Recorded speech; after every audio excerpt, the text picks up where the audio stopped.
Our story begins with Emily, a young woman who has recently moved to Ravenwood in search of a fresh start. Emily had always been fascinated by the supernatural and had heard the legend of the black-eyed child. Intrigued, she decided to rent a small cottage on the outskirts of town, hoping to investigate the legend further. One chilly autumn evening, as Emily was settling into her new home, she heard a soft knock at her door. Curious and somewhat apprehensive, she opened the door to find a young boy standing on her porch. He was pale and gaunt, with dark hair and clothes that seemed outdated. But it was his eyes that caught her attention, deep black, with no whites or pupils.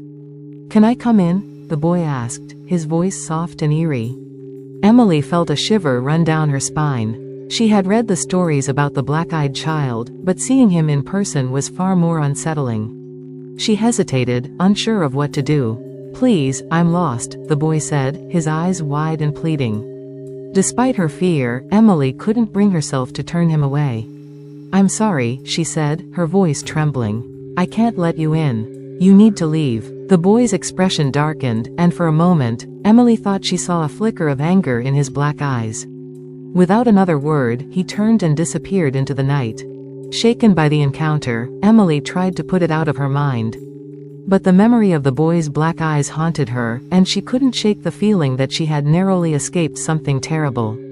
The following days were uneventful, but Emily couldn't help but feel like she was being watched. One night, as she was getting ready for bed, she heard the soft knock on her door once again. Her heart pounded with fear, and she approached the door cautiously. She peered through the peephole and saw the same boy standing on her porch, his black eyes staring back at her. "Please, let me in," the boy said, his voice like a whisper. Emily's hand trembled as she clutched the doorknob. She knew she couldn't let him in, but the boy's pleas tugged at her heart. Summoning all her courage, she spoke firmly. "No, you need to leave." The boy's expression darkened once more, and he began to chant in a low, guttural voice. "Let me in, let me in, let me in." Emily backed away from the door, her heart racing. She could feel the malevolent energy radiating from the boy, and she knew she had to get away. She ran to her bedroom, locked the door, and hid under her covers, hoping the boy would leave. The next morning, Emily awoke to find strange symbols drawn on her front porch. They were etched into the wood, and they seemed to pulsate with a dark energy. Emily felt a wave of nausea wash over her as she inspected the symbols, and she knew they were a warning. Determined to find out more about the black-eyed child, Emily visited the local library and began to research the legend. She found accounts of people who had encountered the child, each one more chilling than the last. Some described feeling an overwhelming sense of dread, while others reported strange occurrences after their encounters.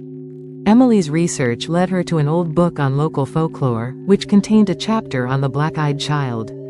According to the book, the child was believed to be the spirit of a young boy who had been taken by a dark force and transformed into a malevolent entity. The book also mentioned that the child could only enter a home if he was invited in. Determined to uncover the truth, Emily continued her investigation. She interviewed locals who claimed to have encountered the black-eyed child, each one describing a sense of fear and unease that lingered long after the encounter. One elderly woman, Mrs. Thompson, spoke of a strange occurrence that had happened to her many years ago. "I was home alone one night when I heard a knock on my door," Mrs. Thompson recounted.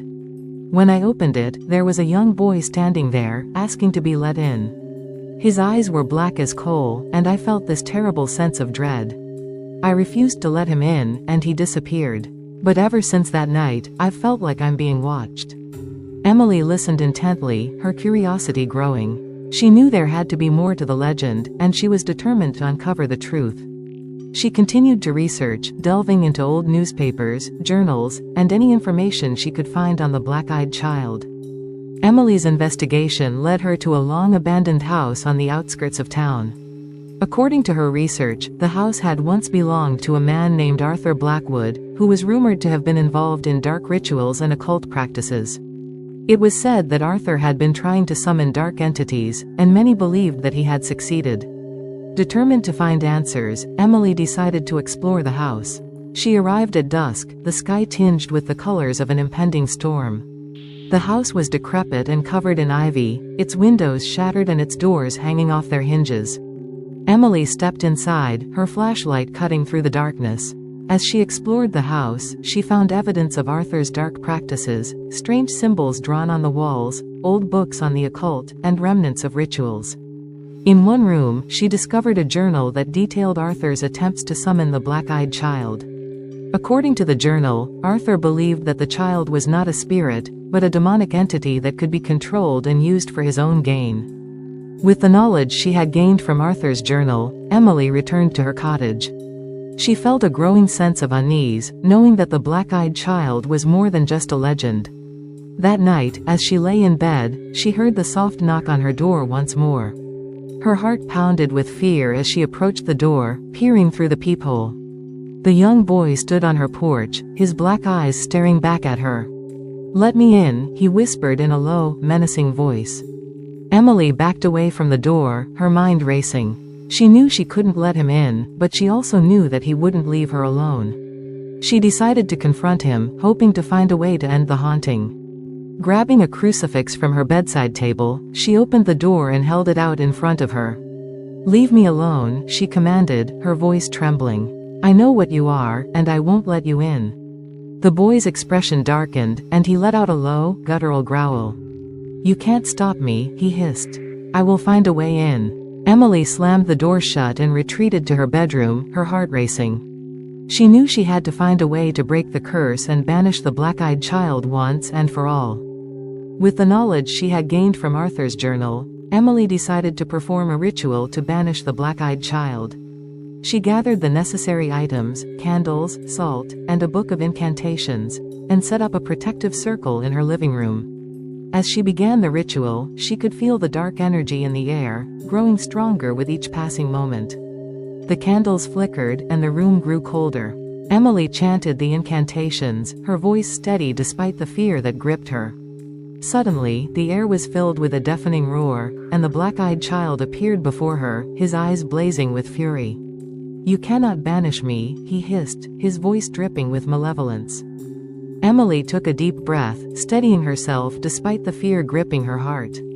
"I will banish you," she declared, her voice resolute. "You have no power here." The black-eyed child let out a sinister laugh, the sound echoing through the room. "You are foolish to think you can defeat me," he taunted. "I am eternal, and you are but a mere mortal." Ignoring his taunts, Emily continued the ritual, her voice growing louder with each incantation. The candles flickered violently, and the air grew colder still. She could feel the child's presence growing weaker, and she knew she was close to breaking the curse. "You cannot stop me," the child hissed, his form flickering like a shadow in the wind.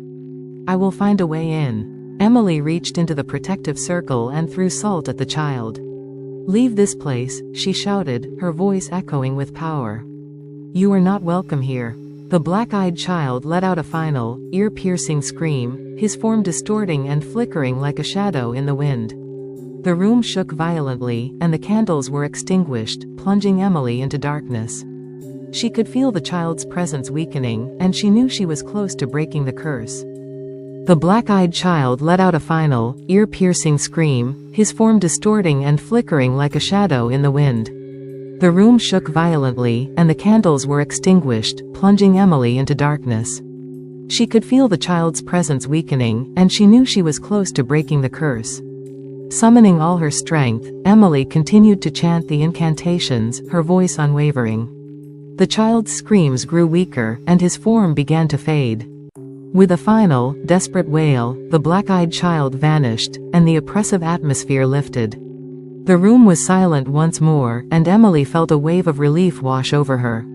She had done it, she had banished the dark presence that had haunted her. Despite her success in banishing the black-eyed child, Emily couldn't shake the feeling that his dark presence still lingered. She decided to leave Ravenwood and start anew, hoping to put the terrifying experience behind her. She packed her belongings and moved to a small town far away, determined to leave the past behind. But even as she settled into her new home, Emily couldn't escape the memories of the black-eyed child. His haunting eyes and eerie voice remained etched in her mind, a reminder of the darkness she had faced. She knew that the legend of the black-eyed child would always be a part of her, a dark shadow that would never fully fade. Years passed, and Emily continued her work as a journalist, dedicating her career to investigating the supernatural and uncovering the truth behind legends and myths. She traveled to remote corners of the world, documenting strange occurrences and sharing her findings with the world. But no matter where she went, the memory of the black-eyed child remained with her, a constant reminder of the darkness that lurked just beneath the surface. Emily's legacy lived on through her research, inspiring future generations of journalists and investigators to pursue the truth and shine a light on the unknown. Her story became a beloved legend, passed down through the years and captivating the hearts of all who heard it. As the years went by, the legend of the black-eyed child continued to haunt Ravenwood and beyond. People from all walks of life reported encounters with the eerie child, his dark presence felt in towns and cities around the world. The stories varied, but the sense of fear and unease remained the same. The black-eyed child became a symbol of the unknown, a reminder that there are still mysteries in the world that defy explanation. And as long as people continued to tell their stories, the legend of the black-eyed child would live on, a dark and sinister presence that would forever haunt the human imagination. If you were captivated by the dark and sinister tale of the black-eyed child's sinister return and want more chilling stories and engaging content, don't forget to like, share, and subscribe to our channel. Your support helps us continue to bring you stories that ignite your imagination and keep you on the edge of your seat. Thank you for being part of our storytelling community.